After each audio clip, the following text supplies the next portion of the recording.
Here he is, the most rebellious, most unorthodox wrestler in FMW history, Kentaro Wing Kanemura. Absolutely, John. He's been all over the map, of course, first an FMW wrestler, then tried to form his own group, as you mentioned, calling himself Wing Kanemura, now a member of the dreaded Team No Respect. This guy has been a juvenile delinquent in a promotion filled with rebels ever since day one.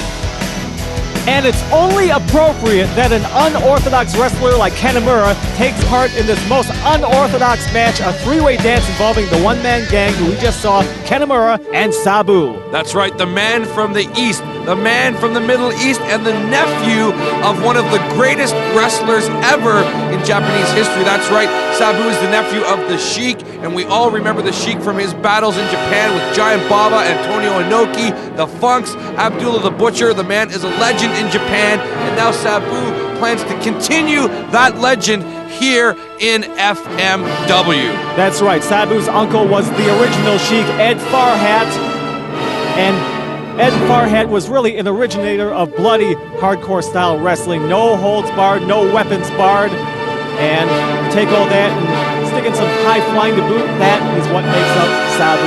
As Paul Heyman, the head of ECW, likes to call him himself, homicidal, suicidal, genocidal, that is the man called Sabu, making his way to the ring.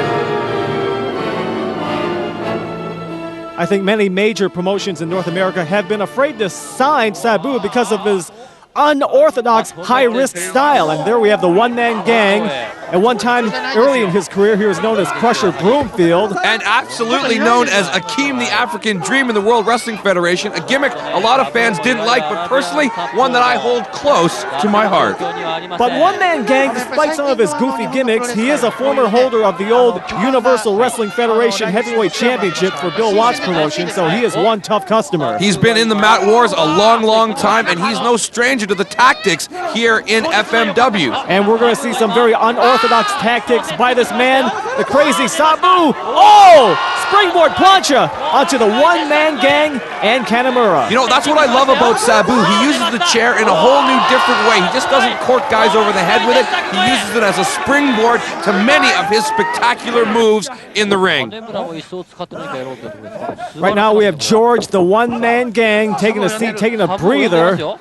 And again, look at this unique use of the chair. Oh, drop kick by Kanemura and Sabu in this three-way dance. How many wrestlers would think about putting a guy in a chair before giving him a double drop kick? I think these two smaller men, Sabu and Kanemura, want to take the big man out. 1, 2, oh.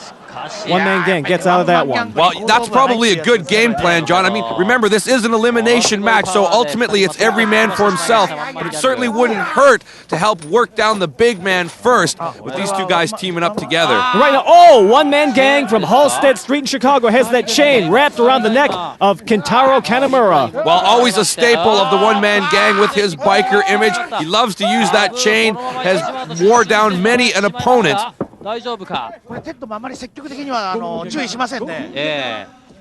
Early in his career, when he was known as Crusher Broomfield, in the old IWA promotion or ICW promotion in the United States, Broomfield had a feud with Ronnie Garvin back then during the 70s, and back then Ronnie Garvin was known as one-man gang. How ironic. Oh! And Sabu going for the big move there, but the one-man gang managing to move out of the way, and Kanemura getting a shot. But you know what? Sabu doesn't care because it's every man for himself. Springboard onto Kanemura. Referee goes for the count. 1, 2. Here we go again. Look at how graceful Sabu is. Beautiful use of the ropes. Oh, the one-man gang just diving in there, going for a pin. And look at this. He's not picky. He doesn't care who he pins. He wants to eliminate one of these guys. And of course, he does have that weight advantage as well, so I think he's really using his weight to his advantage to pin either of these men. A good try, but both men still got way too much gas in the tank to be pinned at this stage of the match. Irish whip by one-man gang, and a chair comes into play. Oh, it backfires on one-man gang. Absolutely, man. You don't do that kind of stuff with Sabu. He knows chairs inside out. Just like his uncle, Ed Farhat, the original Sheik. Sunset flip by Kanemura. Oh, and we know that chair is going to come into play somehow, some way. Sunset flip, double sunset flip. Right onto the chair. 1, 2, 3, that's it. Oh, and that's it. The one-man gang is eliminated by the match. The sunset flip by Sabu, and Kanemura gets in there. They both hold him down. One-man gang is gone. Yeah, one-man gang is on his way back to Halsted Street in Chicago. And right now we have Kanemura versus Sabu in this three-way dance. Here we go. We got some tables. Now, I've always noticed about the tables in Japan, man. They seem to be of much stronger stuff than they are in North America. They're not that flimsy plywood, as we will see how they're used in this match. And Sabu stops Kentaro Kanemura in his tracks. Oh! Nasty! Look at that, right off the top rope, flip, oh! And like I said earlier, those tables are thick, look at that, and all that metal in there, that has got to hurt, not good for the lower back at all. The maniacal Sabu signed with FMW back in 1992, and Sabu also held the FMW Tag Team Championship with Horace Boulder, and Boulder and Sabu beat two true legends, Goto and Atsushi Onita. Well, and here's Sabu once again bringing all that former experience into play, smacking Kanemura with that table. Kanemura picks up Sabu for a spinning, variation of the airplane spin. And a pin. Goes for the cover. Trying to really wear Sabu down, get him all dizzy. And look at Kanemura starting to bleed heavily from those constant shots from all that table to the head. I think Kanemura is trying to finish Sabu off with a high-risk maneuver off the top ropes. But he's wasting time. I think he is. Oh! Senton by Kanemura. Goes for the cover. 1, 2, 2 counts. Wow, look at this too. And look at the size of Kanemura. Not exactly a small guy, not a high flyer doing that senton. A lot of weight plopped right down there on the gullet of Sabu. You know, Kanemura did take a little bit too much time off the ropes. You gotta wonder, with him bleeding from the forehead like that, is he all upstairs? Does he still have much left in him? Well, we all know what blood loss does to the brain, absolutely. It causes strange, demented thoughts to be created. And now look, Kanemura and Sabu collecting chairs, and we know this isn't for a bingo game. We know this isn't to sit down and have an intellectual conversation. No, these guys are going to make use of every single one of those chairs.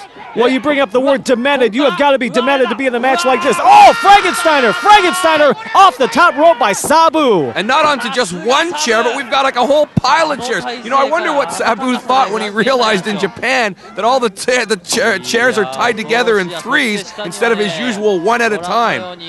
Look, they've even got part of the guardrail in there. And Sabu is going to be very innovative with these three chairs. 3 times as innovative. Oh, springboard moonsault! And Kanemura is not looking good. Again, beautiful execution here by Sabu, using the chairs, using the ropes. Oh, right down on the neck of Kanemura. But Sabu was a little bit too slow when it came to covering Kanemura. So Sabu, it looks like, is tiring out as well. Well, both men at this point, remember, they both had to work extra hard to get the one-man gang out of the match. So now that they're really stretching things, oh, but there goes Sabu with a table again. Table shot by Sabu, doing whatever it takes. He's setting it up. Yes, Sabu is setting up Kanemura. Now what kind of oh! Oh my God, even the tables are starting to get tired here. The tables have been put through so much, even they can't compete. Oh! At first I think Sabu was saying, Kanemura, you ruined my spot. But no, Sabu made the best out of the situation. Absolutely, that's what Sabu is. He's a great innovator. Even if the table breaks, he still knows how to take advantage of the situation. Both of these men are outside the ring. Referee's making a count. Somebody has to get back in there. Sabu barely gets back inside the ring. And look at Kanemura is bleeding even more. That last shot seems to have busted him open once again. Well, Kanemura is a rebel who can take all sorts of punishment. He'll do whatever it takes to win, and he does come back pretty quickly. These aren't just two run-of-the-mill wrestling competitors. I mean, these are two of the stalwarts of both FMW and ECW, Kanemura and Sabu. Now they both got chairs. Oh, we're seeing a little concerto. Sabu loses his, Oh, nice leg takedown by Sabu. and he sent Kanemura right into those chairs twice. Leg drop by Sabu. A little bit of technique mixed with hardcore brawling. And look at Sabu got a piece of that table. Oh, Wow. combination board shot and leg drop off the top turnbuckle. And onto the chairs. Sabu goes for the cover. 1, 2, 3. That's it. That's it. That's the finish of the match. Sabu gets the victory over Kanemura with the big board drop off the top here. We'll see it one more time. Right underneath the legs. Bang! And pushing Kanemura's face right into the chairs. Sandwiched amongst the carnage. Sabu gets the pin. 1, 2, 3. There's another shot of it. That is hardcore. Sabu's Uncle Ed would be so proud. Absolutely.